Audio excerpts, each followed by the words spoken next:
So, what else? Lead vocals. Let's have a listen. Good news for all of us. Distortion.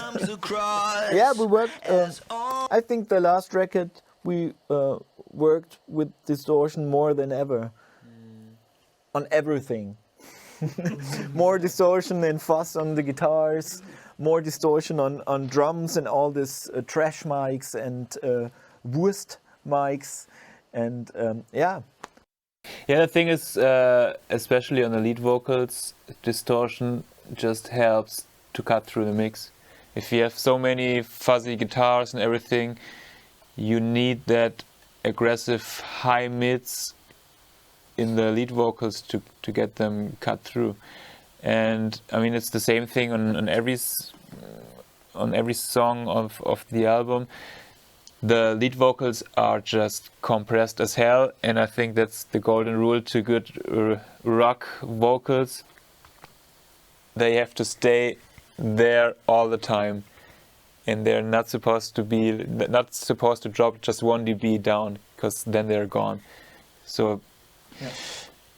I mean, there are situations when producing music where you have to be careful with compression, but I think rock vocals is not one of them.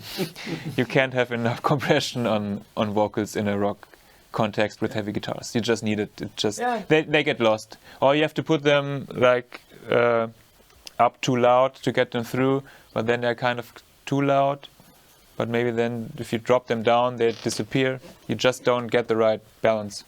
You need the compression. And I remember that Moritz told me that he worked with different compressors. And in the end, he ended up using, I think, 4 different compressors for the vocals, and distortion on top with a tube screamer and something. Yeah, it's quite funny, but I think they don't sound overcompressed. No, they sound really cool in my ears.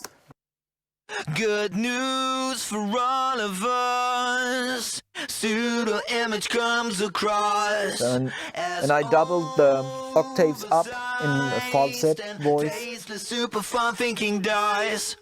Makes our lives a little brighter. Set us back, we already know. To live the life of somebody else's makes it right.